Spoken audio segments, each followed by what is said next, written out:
So essentially, I risked money in my retirement and I also risked my house. So it is a big deal if the company fails. Yes. Is it one that I don't think I could bail myself out of? No. Hey, podcast listener, even if you are alone in your entrepreneurial journey, know that today, right now in your earbuds, you are joined by thousands of entrepreneurs from all around the globe seeking to grow better, more profitable location-independent businesses. If you'd like to learn more about what we do and download our entire back catalog, check out tropicalmba.com.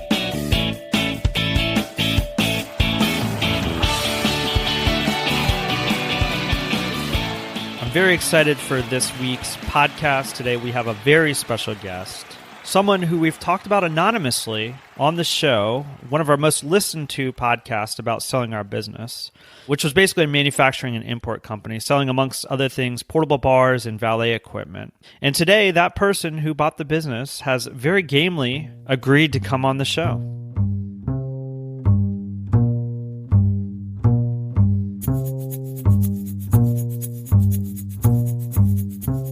I'm Tino Sage, and I am the owner of AE International, and I purchased the assets of Two Tree International, which is the company that you owned a little over a year ago. You started to tell me before we started recording that you listened to the podcast in which we talked about you.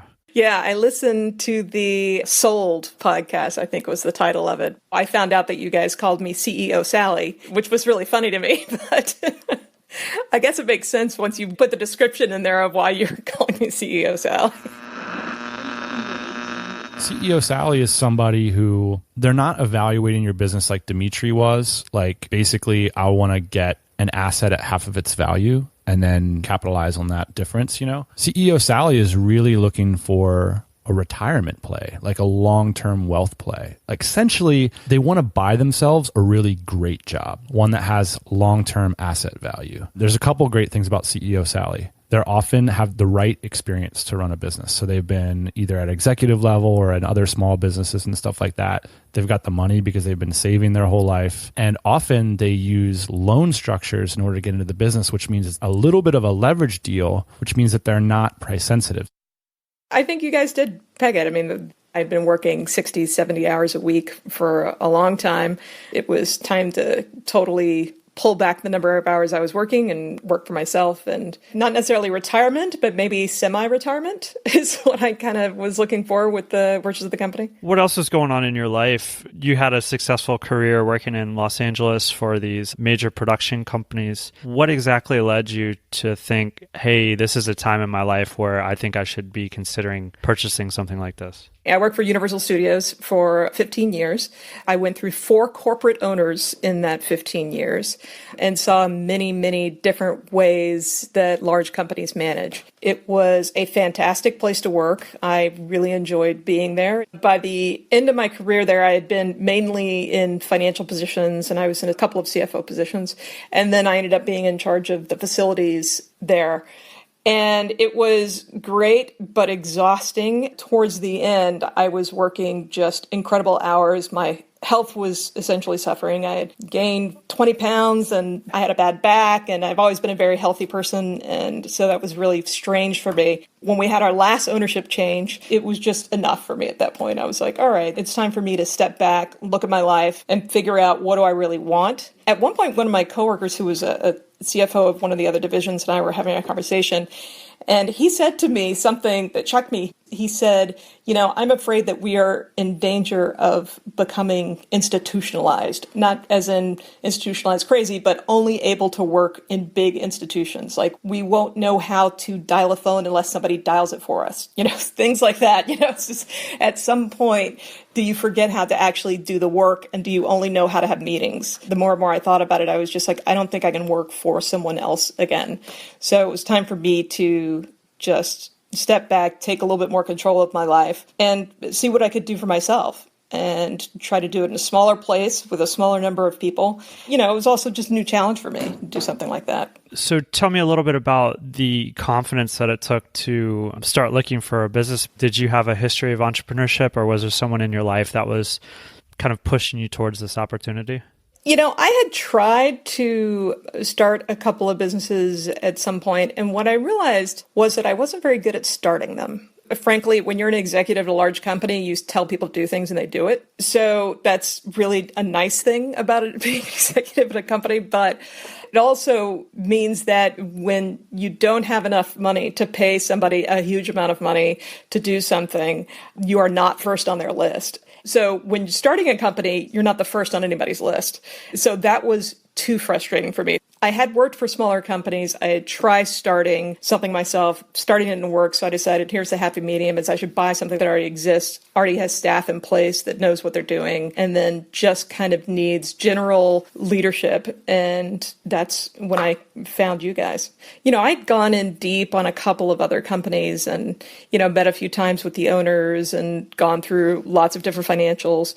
So it was really a slow evolution of figuring out what it was I needed, the size of the company I needed, what type of company I would be comfortable buying. I didn't want to go into something that was so far beyond my expertise that I couldn't figure it out and wouldn't feel comfortable figuring it out. So we are a manufacturing and product design company, basically, and an importer. And so I take it that you had some skills that you felt might be transferable. Yeah, it's strangely, I first started looking at IT companies because I was in charge of the finance for IT at Universal for years and work very closely with a lot of guys and still are very good friends with a lot of folks that are in the IT industry. But then when I saw your company, one of the things that stuck out to me was that I'm very familiar with the customer base, especially when it comes to the bar equipment. I was in charge of the food and beverage for a while at Universal as part of the facilities department, essentially as a food and beverage division there. Even before I was in charge of facilities, I was in charge of their finances for a while also. There was also a department at Universal that was developing products, that was in our division, that was developing products and had been selling them. It wasn't like I was really, really involved, but I was familiar with it. There was product development going on at the same time. So that made me feel more comfortable. And I don't want to jump too far ahead, but the things that you thought were important to you going into the business, how important have they turned out to be in terms of skill set, for example? I don't know if it's less important because it's less important or because I just don't know as much and so I consider it less important. We have those biases in our brain. I think coming in, because everybody was already in place, it's like I haven't had to delve into those things that I didn't think I was going to delve into. I'm not a salesperson. I never thought I was going to be a salesperson, so I don't touch sales. However, the marketing I've done a little bit more, but before I actually went to business school, my first degree was in marketing. And so I'm very comfortable with that. There actually hasn't been, but maybe it's because I just knew I was going to have to figure everything out. Going back to the process of the sale, you and I were kind of shielded from each other initially. There was this broker in between us. It was curious to me to learn kind of what you were hearing from him and then also what I was hearing. So what were some of the things that he was telling you about this business, at least initially? He was really very upfront. You already had a pretty high growth rate even before the spring.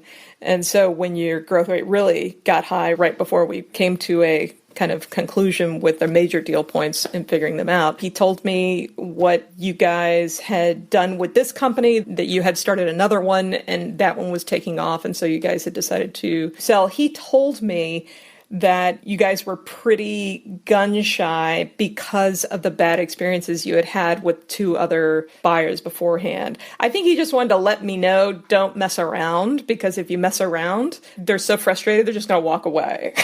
So that's pretty accurate. Especially, I guess, with the last person that had just, kind of put a hold on it and then just didn't do anything but sit around for a month or something after you had like 6 or 7 offers. Somebody made like a cash offer, right? And then just didn't do anything after locking you up. Yeah, it was a very low cash offer. Yeah. It was a confusing time for us because on one side, we were getting some pressure to maybe move forward because, hey, we don't know what the market's going to bring. We don't know what kind of buyers are going to come. You kind of got this offer in the hand here. So you need to kind of take it seriously. But on the other hand, like you said, we were having a lot of growth in the company and not doing a whole bunch of work on a weekly basis. And for us, it was just better to keep it and wait for the right opportunity to come along, which of course was you. In listening to your podcast on the sale, I think I can clear up a few things that the reason that people were kind of acting the way they were about a couple of issues. And I think I've mentioned this to you before, but what I said I liked about you and the company especially was that once I actually got your tax returns and compared them with your financials and everything else, everything actually did match. It's interesting how often that stuff does not match and sometimes wildly does not match. When it comes to the initial sell that brokers are generally making with a business, you find out it's not all the truth so often. I would say 50%, and I asked for and got the proposals from at least 50 businesses when I was looking, because I looked for, 8 months or so. I would say 50% of them, there was something not right about what had been pitched. So they would say, oh, we've got sales of $2 million. Well, they had sales of $2 million 3 years ago, and now they have sales of $1. Or they'll say the owner works 10 or 15 hours a week. And then you actually talk to the owner and the owner's like, well, that's how often I'm in the office. But I'm really, like this one guy, I was getting close to a deal with the guy and it was a service business. And I came to his office, we sat down and we were going through some of the financials he was giving me. And this is evening, so all of his employees would be gone because employees didn't know he was selling the business. And the phone kept ringing and he kept answering it. And then finally he says, oh yeah, I cover the phones at night. And I'm like, well, for how long at night? He goes, until 6 a.m. And it was like 9 o'clock at night. And somebody was calling. It's not that they were calling every 5 minutes, but somebody was calling every hour. And he says, oh, usually, it stops around 11. And they stop. And I'm like, where do you work 10 hours a week out of that? It's things like that. There was also the ad backs. I mean, on the podcast, you mentioned ad backs. People will say the strangest things should not have been included in expenses. So like one business I was looking at, they had a salesperson and they had taken the salesperson's salary out of the ad backs. And I said, well, why'd you do that? And they said, well, they weren't very good. So they might as well not even been there. So they pretend that the expense never even happened. So that's why people are very, very critical and really press a lot when it comes to those types of things when you're selling your business, or, it's the things you should question when you're buying one, because there's just so much just straight dishonesty in some cases just really pushing the truth a lot. So tell me about the emotion that you felt when you came across our business. You met me. I don't know how you felt about that, but then you get to see these financials and they start to line up. Do you start to get excited, or do you start to think, well, I've been through this before, there's got to be something? And did you actually find something that was incongruent with what we said? If I did, it wasn't big enough for me to actually remember. I liked it because you guys actually had put together an honest package. You and your broker had put together something that was honest. And I definitely got excited. When I was reading into it, I was like, oh, it doesn't have this problem. It doesn't have this problem. It doesn't have this problem. It also made me nervous at the same time, not because I thought, oh, I'm going to find something horrible and just that was being hidden from me. It was more just like, oh, okay, so I really got to do this. And I'm about to incur a whole lot of debt in order to do it. Tell me about that. I mean, you had to feel confident enough that the business was going to continue to grow and be on this trajectory because you were taking on debt to kind of cover this opportunity. I mean, what did you have to do in your life? Did you feel like this is going to be a major disaster if this goes wrong? Yeah, I mean, I don't mind saying how I bought it because it's probably useful information for people. I had to do 2 different things that was risking things that I had essentially accomplished in my life. I had to take the loan that I got is an SBA-backed loan. However, the SBA requires that if you have a certain amount of collateral in your home, that your home also becomes collateral for an SBA-backed loan.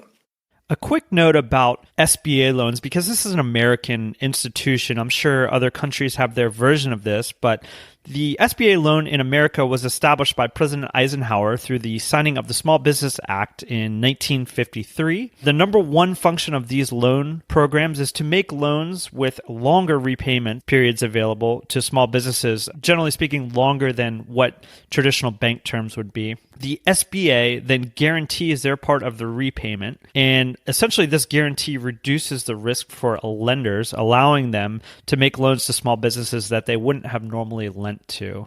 And again, this is a government-sponsored program. A lot of people that buy businesses in the United States seek this kind of assistance for their loan.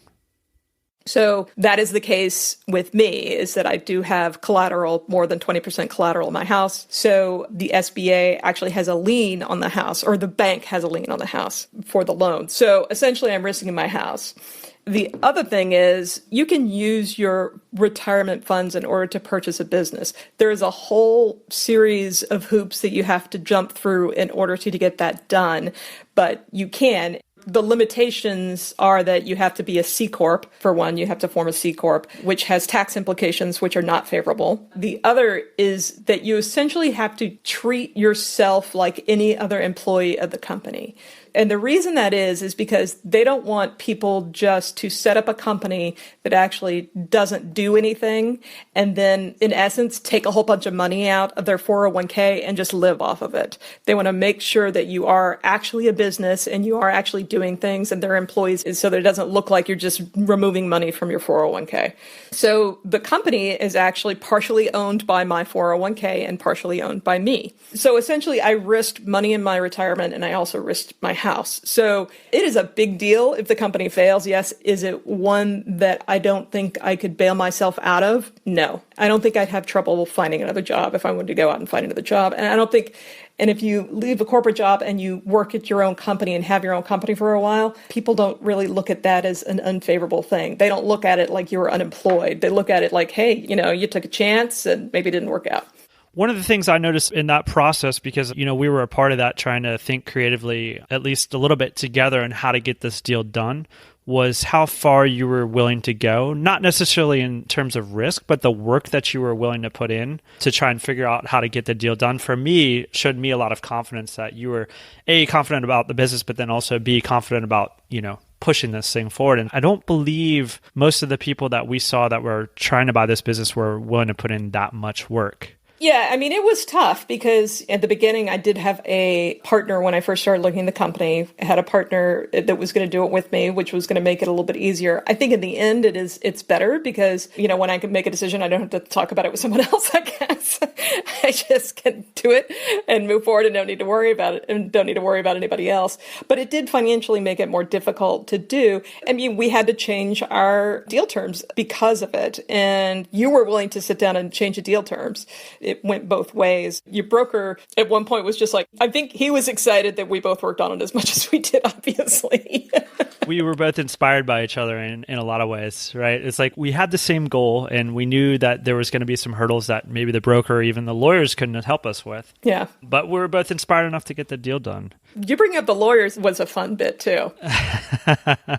Was it fair, you think, what I said? At least from your perspective and what you saw? Because just to bring people back to that episode, I highly recommend anybody that likes this episode go listen to that episode. But we had a lot of trouble with our lawyer on our side. And just because I think the main thing was this wasn't a guy that we had worked with before. And so he wasn't super invested in our business or necessarily the outcome of the sale. My recommendation to anybody that's looking to sell their business is start talking to a lawyer before you get involved in a deal like this. Have them understand your business, what you think your biggest downsides are. This guy, we came in at the 11th hour because our number 1 and number 2 pick fell through. And so we were kind of stuck with this guy. And I got the feeling you kind of understood that. And I think you and your lawyer were much better equipped to kind of deal with this situation. But what were the feelings that you were getting from me about my lawyer at the time? You always have to watch out with an attorney because, you're hiring them to protect your interests and you got to tell them when you don't want them to protect quite that much.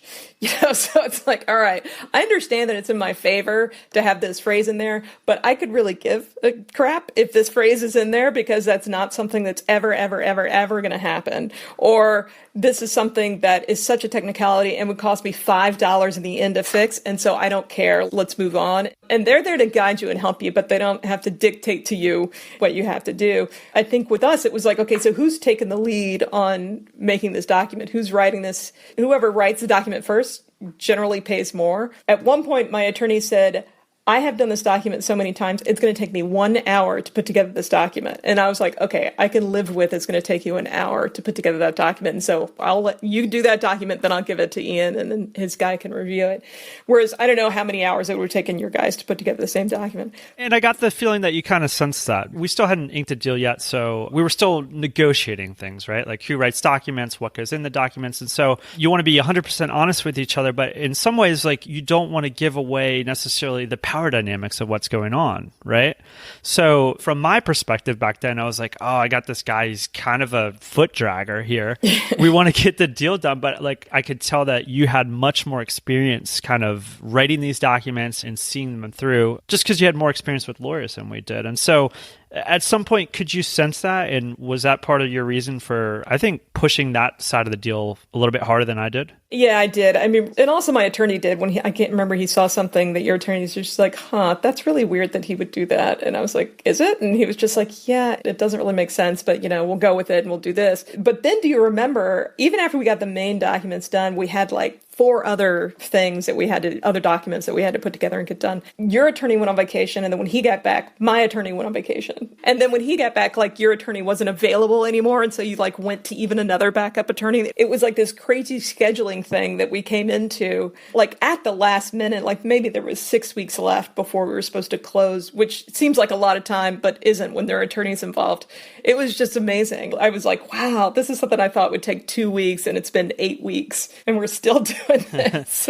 It's quite conceivable that, and I think we even said it on that show, is that lawyers could potentially kill a deal like this. Definitely. There was a couple turns, I feel like, in the process where if you weren't motivated enough and I wasn't motivated enough, I mean, I was hearing things from the lawyer like, oh, you shouldn't enter this agreement because of this reason. And at that point, you kind of have to judge what your own downside is, right? Because the lawyer is just getting whatever the lawyer gets. We're trying to forge our futures together in a way. Yeah, especially when a lawyer is somebody that you don't have a relationship with already and you're just hiring to do this one deal for you. They may just be trying to stretch out their fees and you don't know. Unless they have the foresight to know this is somebody that's going to do this a lot. And so they could have me on retainer for, 15 years because they could do so many deals.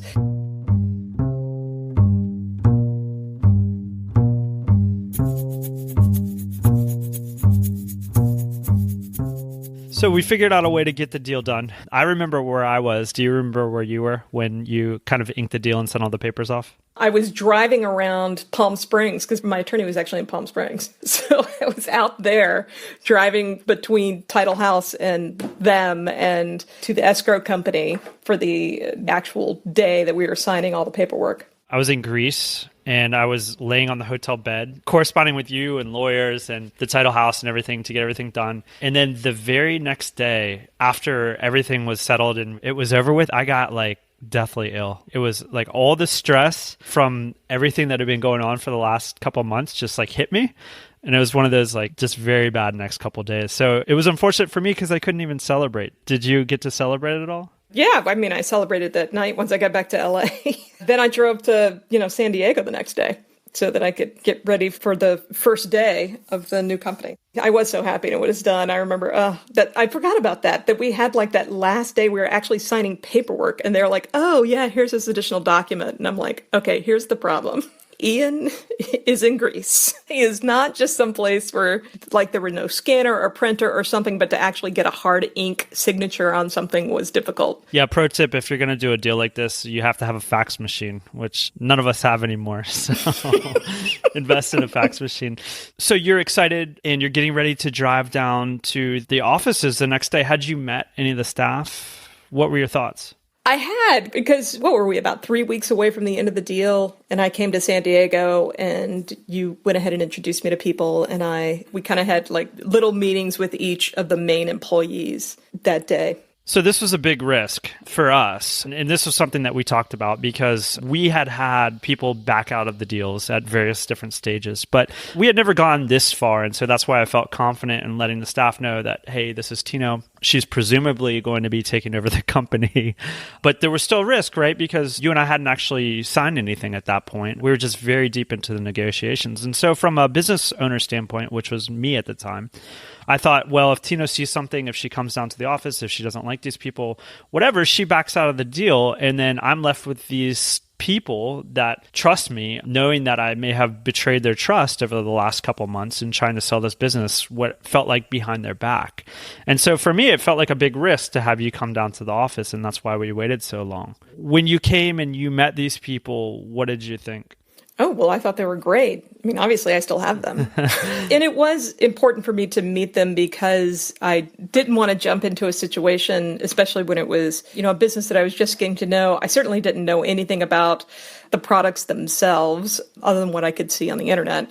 To meet the people that were actually responsible for sourcing the manufacturers and the sales and customer service was important, because if I felt like these people are really flighty and maybe Ian has been like guiding them a lot more and spending a lot more time with them than he has let on, then that was going to be a problem for me. But I don't know if at that point, I don't think it would be big enough for me to back out. I think it was just going to be big enough for me to have to figure out really quickly what I was going to do. No, they're all really smart. You're very good at hiring or very lucky. Lucky. Lucky is what you were looking for there. I saw you go to Lucky first, and then you said good. No, it was Lucky. They're amazing, and it's good to hear that they're all still there. And so tell me a little bit about like what the first week was like, because you live in Los Angeles, right? Yeah. And the office is in San Diego, and I'd been operating that office remotely for a while. What was your feeling that first week? Did you kind of just sit back and watch everything happen and think like, I better operate this from day one, how I'm going to operate it on day 300? Or did you try and dive right in? Oh, no, it was time to listen and learn. The first many weeks was just time to like sit there. So the purchase was July 20th. So I spent the rest of July and August there almost every day. I have lots of friends that take huge vacations. So I had a friend that left, that lives in North County, that left and was gone for a month. And so I stayed at their house, which was great because then I could just be there and not have to worry about trying to, because when you're just on the phone, you don't know everything that's going on. You don't see everything that's going on. You know what people tell you. And so it was important for me to spend a whole lot of time there in the beginning. So we also moved offices. So that was the other thing, is we moved to an office that was bigger because I knew I was going to be spending more time in the office than you had been. We needed space for me. We also were adding an employee. And to get away from the rat poop. And to get away from the rat poop. Yes. Sorry about that. Wonderful neighborhood. The building itself was kind of falling apart. A lot of the first couple of weeks was just getting ready for that move and packing things up. We had to buy a whole bunch of furniture and get everything ready in the new space. So that actually took up a lot of time.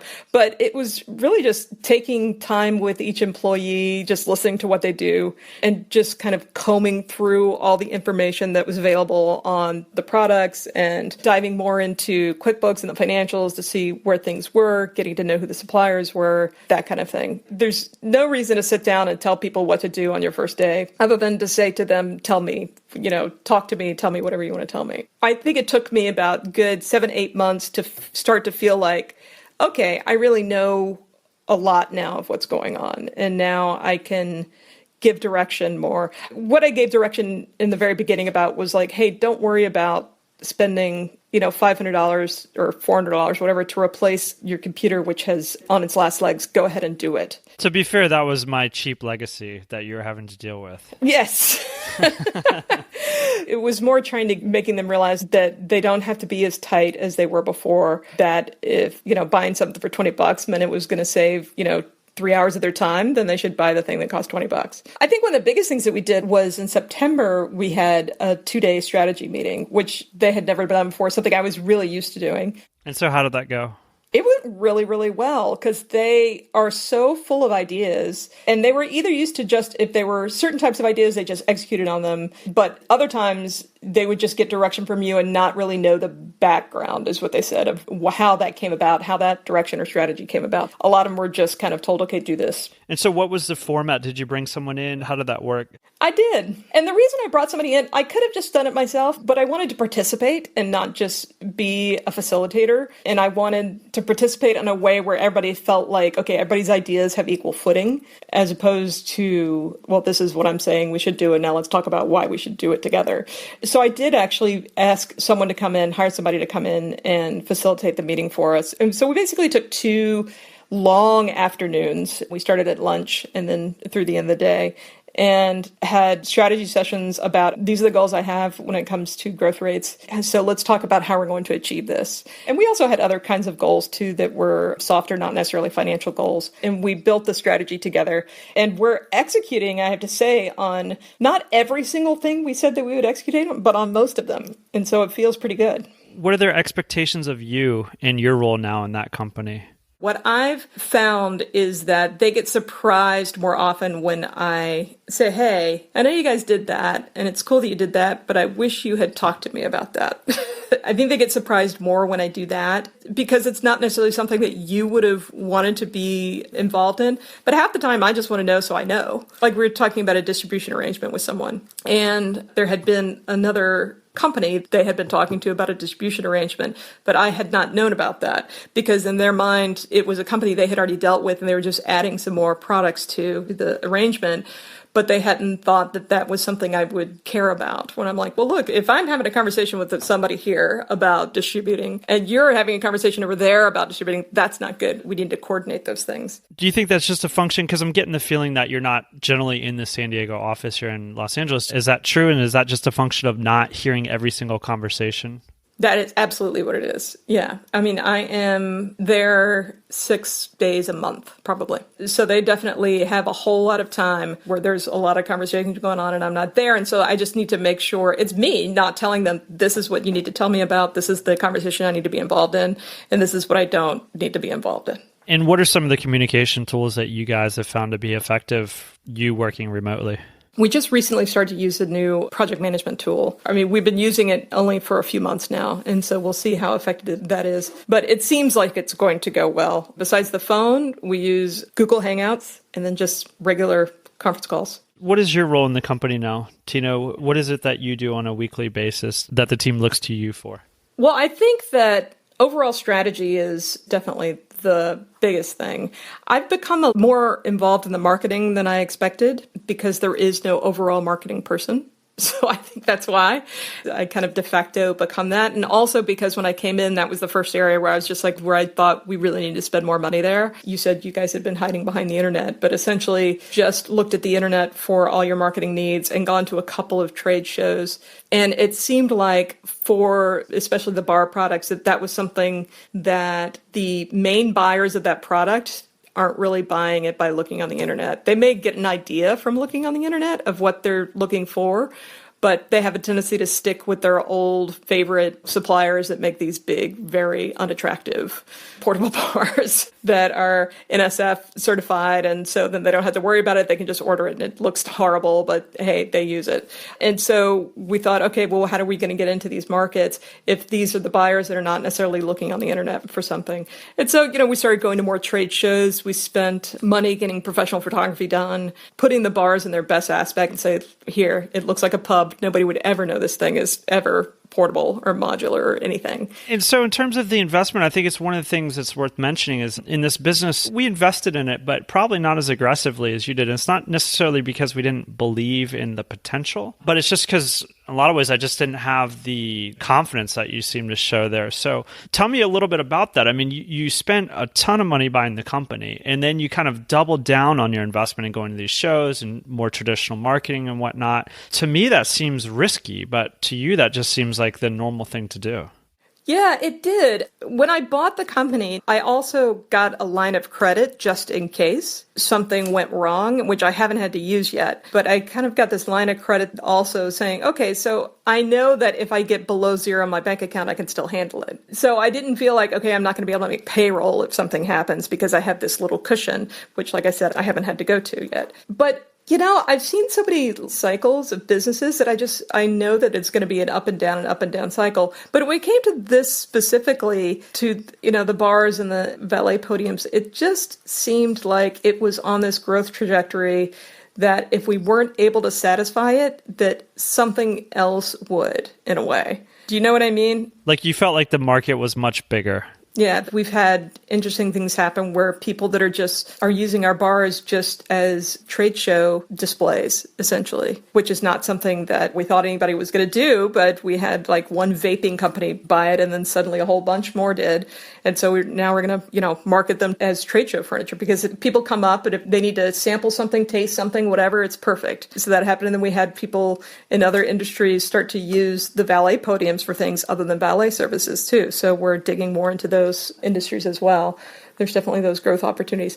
Nothing out there is signaling to me that there's going to be this big problem. I think it's fair to say that we weren't investing in certain things, and then you came in and you started investing in them, and you're seeing great returns. What are some of the other things in the company that you feel like were under-optimized and that maybe you could or couldn't see before you bought the company? We had discussions about warehouse space because it felt like we were going to need to move to a bigger warehouse soon. So I started to work with the warehouse manager just on the configuration of the rack space. We were able to add a lot more rack space and increase the rack space by 25% without increasing any of the square footage. We just, added racking, and it really paid off well to add the racking. And warehouse space is the third most expensive thing that we have. There's the inventory is the largest, then there's payroll, and then after that it's warehouse space. We went and looked at different warehouse space, and we realized in order to increase the warehouse capacity by 50%, we were going to pay 100% more in rent. So it was just crazy because the warehouses, they have different height ceilings, they have, different configurations. They're not just rectangles all the time. Some of them have a lot of office space and we don't need the office space. And it was just looking really horrible to have to do that, to have to spend that much money and not get twice as much space. So we just started looking around and playing with the different rack configurations. I think we added a container and that's it. So we have an additional container sitting outside the warehouse, which is a heck of a lot cheaper. Part of my management style with the team was always kind of empowerment, and especially use this as an example, hey, warehouse manager, you're empowered to make the right decisions for this company. But I didn't always necessarily give everybody all the information that they might need, I think. How do you keep that person empowered, but yet you come in and you make the decision that we're going to stay in this warehouse and reconfigure in this way, in a way that they still feel good about being kind of the head honcho in that situation? Well, I think in this particular situation, it was just conversations. First of all, you were very cheap. And so he understands me not wanting to spend that much more money. But then when we went around on the tour and then I was showing him, I'm multiplying out the lease rates and saying, do you see how much money this is? He felt the same way. He was just yeah, that is way too much money to spend for more space.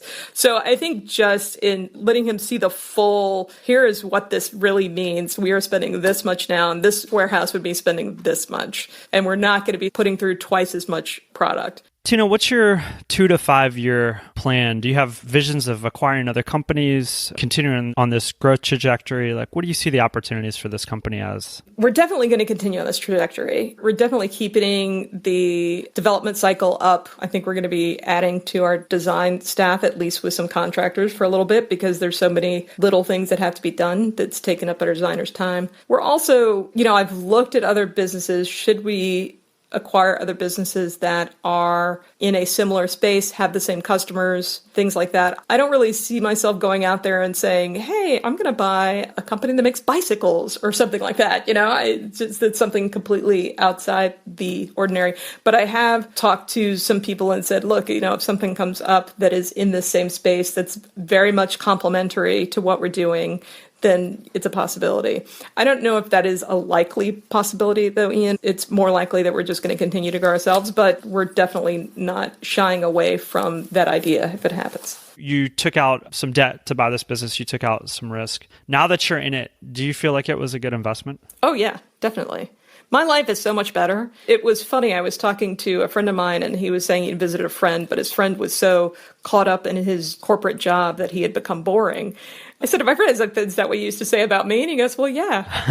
I really did lose kind of myself a lot in the last few years of my job where people are just telling me, oh, you're so much more pleasant to deal with now. I would go on vacation and barely enjoy my vacation. I would go visit my family and my mind would not be with my family because it was so consumed with my job at Universal. So now it's I'm much more, I hate to use this term, but I was much more present. I am much more present with my family, with my friends, and with everybody around me. And I just don't have a headache every other day. And I don't have a stomach ache every other day. It's much better. Even though I have all this stuff that is much more at risk, which is so weird to think that, okay, well, let's see, my house is on the line, my retirement's on the line, but yet I feel so much better and less stressed than I did when I worked for someone else. Isn't that weird? Yeah, that's a crazy idea that you had to invest so much and yet your life is much more simple, it seems like. Yeah, it's really strange. It's hey, I can go to a doctor's appointment whenever I want. Right. Whenever I need to go, I can just go. And it's fun to pass that on to your coworkers and team members too, right? I think that was one of the things that I tried to press hard on people, and I still do that work for us. It's like, hey, take the time to go get a haircut. I remember what it was like to have a corporate job and feel guilty about coming in 2 hours late because I have a wedding the next day and I need to get my haircut. Like, afford yourself that. Yeah, go ahead and do that. Yeah, it's nice that everybody understands that it's okay for them to take care of themselves. Ian here, jumping in real quick. Because we've reached the part of the interview where I turned the table and invited Tino to ask me anything she wanted to know about the sales process from my perspective, which she did. And just a word of explanation. When we sold the business to Tino, there were some loans, which she is repaying. And so we start to talk a little bit about the loan repayment process. And here she is. I want to know, because I send you quarterly reports, because you talked about in your podcast how there was an outstanding loan amount. And so that's part of our agreement, is that I send you these reports. And so what did you think when you saw our second quarter? Were you like, oh my God, why did I sell? Or Okay, so yeah, this is the honesty corner now. My first reaction when I saw that was, this is awesome. I'm so happy for it. And then my second reaction was, ooh, it looks like we're going to get paid back that money.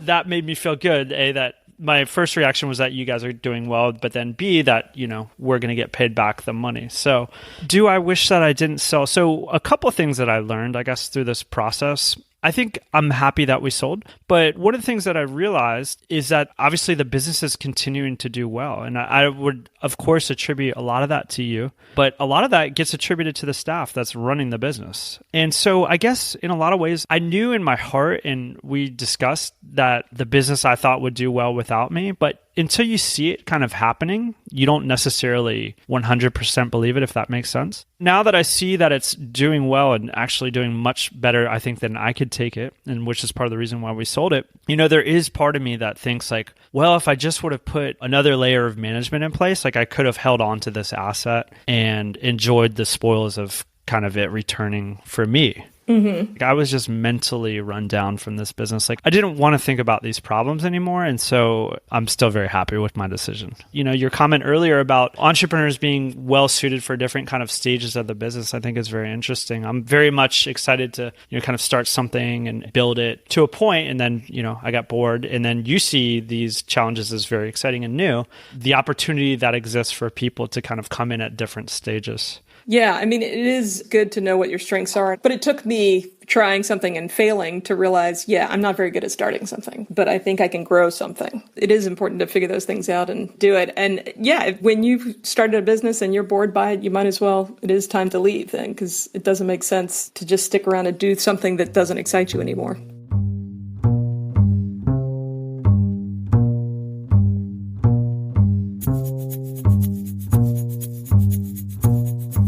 So Dan wasn't on this episode with me and Tino, but he wanted to be part of the show. And I think he's got some great insights because he was there with me during this process. So here he is. Thanks, man. I was rapt attention listening to this. Did you learn anything? Yeah. I don't know Tino that well. I can understand why the business is growing. She's coming in with a really great attitude, a really strategic mindset, and a lot of experience. With us, I don't know. We were there for a long time. We were a little tired. But I wanted to ask you some questions. I wanted to ask what you learned. Was there anything surreal about talking to Tino for you? Like, was it weird to hear about the team that you had built or the company that you had built? I think it's a little surreal to watch it continue to grow and be successful, although I kind of knew that's what was going to happen. Obviously not as much as if someone else was there necessarily, but with Tino, it's really taken off. So yeah, I don't think you guys made that like really clear, but I'm looking at these reports coming in and she's doing a really wonderful job.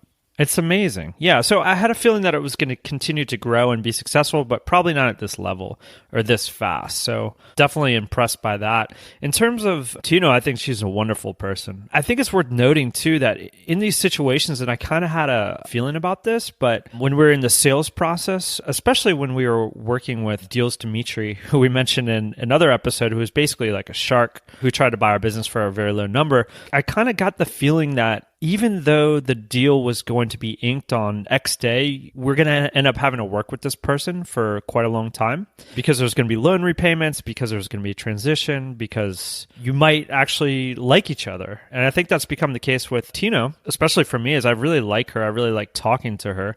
In my mind, Dan, it is somewhat important that you get along and you like the person that buys your business, especially if you are required to work together in the future. Right. So, one question I had was, are we lucky to have found her? But another thought I had was, is it important to have found somebody like that? Lucky, yeah, I'd say so, because just from meeting all the personalities that came into our business trying to buy it or at least look at it, Tino was definitely the one that I clicked with. And I don't think someone like her comes along very often, just someone that's in business or in life, that's someone that's very smart and someone that is just like in tune, a real down-to-earth person that you can talk with, that you can have meaningful negotiations with. I thought it was funny when she was describing all this scandalous information she found out about businesses she was trying to buy, because the thing about entrepreneurship is it can very often attract people like Tino and yourself, like articulate, smart people, but it can also attract people that live on the fringe of society or they can't hold a job or whatever. And so say there's, 100 people who can't hold a job, they all start a business. And 10 years later, the two that were successful, you're trying to buy them,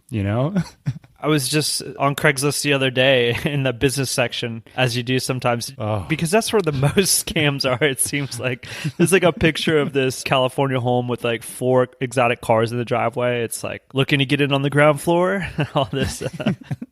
The idea next time, I think, Dan, with this whole process is that could be a way to put your first step forward is when you're talking with these people is to just say something along the lines of, look, I know you've looked at a lot of businesses, or I'm sure in this process you will look at a lot of businesses. 75% of them will be full of shit.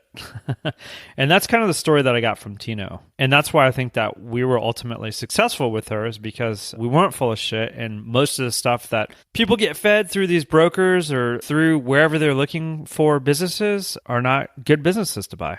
I guess the final thing that jumped out at me, so many things were fascinating, was her sense of personal calm and ability to focus on the moment and take some time away from the business. That really jumped out to me. I'm not sure why. I guess I thought because she took so many risks and because it was such an immense challenge, being on the other side of the fence for so long, I thought, well, hey, that's the great thing about having a conventional job is that you can close the door Friday at 5 p.m. and then you get your life back. But as you're an entrepreneur, you always have the business. Yeah, I found that really interesting. Something that I didn't expect to learn from her, which was basically that she's a more complete person, it seems like, after buying this business and being an entrepreneur than she was as an executive at a large company. But in a lot of ways, I think that makes sense to me. It seems like she was always looking for something like this. And it's not something that the corporate world was able to afford her. It seems like her stress levels have gone down after buying this business, although she mentioned that there's a lot more risk involved with loans, and there's a lot of risk in owning a small business, I think. But it doesn't seem like there's as much risk as being an executive in a job that you don't necessarily like. Yeah, it's like you're always going to have some level of pressure and stress, and I think it's choosing where you want it to be. And I think that that's one of the things that hearing her reminded me is like, because a lot of times I do get stressed out about our business, even if it's going well. It's like, do I want to own that stress? Do I want it to be my responsibility? Or do I want to be ultimately controlled by somebody else? That's exactly what it is, which is basically you own the stress as a small business owner, whereas you are stressed as an executive somewhere else. So Ian, how about we post this one at tropicalmba.com/sold follow-up. And I hope this isn't the first one. It would be really cool to continue to track with Tino, see how it's going. Of course, I know you're concerned about continuing to get paid. And by the way, I just thought it was great that the whole staff is just traumatized by years of dealing with you. It's fabulous. What did you think about that when she mentioned to the staff that, hey, I'm not Ian, you're allowed to fix your freaking computer now? Yeah, I feel like in the early days it was a lot worse, and I feel like I had lightened up, but I guess not to the point where people had felt like I had lightened up on that. But that was good for me to hear what I can change in the future. But I just want to thank Tino again for going through this process with us and coming on the show. I think it's really cool that we can continue to have a conversation with her and continue to learn about this business as it grows. It's so fascinating that like this little business was the vehicle for all the freedoms that we were looking for. You know, at the beginning, we were so wide-eyed and dreamy and like we wanted just to be our own bosses and control our financial future and go to the dentist on Tuesday afternoon, you know? Now to see her transitioning to that and using the same vehicle is kind of, it's rewarding, I guess. It's just cool to see. It is cool to see, and it also makes sense why Tino is like the next evolution for this business in terms of what I understand about my and your personality. It makes sense to me that someone would come in and take an established business to the next level. Are you familiar with the Peter Principle? I am. It suggests that you can only basically evolve, you know, to the level of your own ability. And maybe we were just petered out. Petered out. All right. Well, thank you, Tino. Thank you, boss man, for such a great interview. I was personally wrapped. We will have the show notes and the conversation on this episode at tropicalmba.com/sold follow-up. And we'll follow up next Thursday morning. We're going to be back with another show. See you then. Hey, thanks for listening to the Tropical MBA podcast. You can go to tropicalmba.com, get access to hundreds of back episodes and all kinds of other goodies. Load up your iPod. That is the cheapest way to fly business class on your next international flight. We will see you next Thursday morning, 8 a.m. Eastern Standard Time.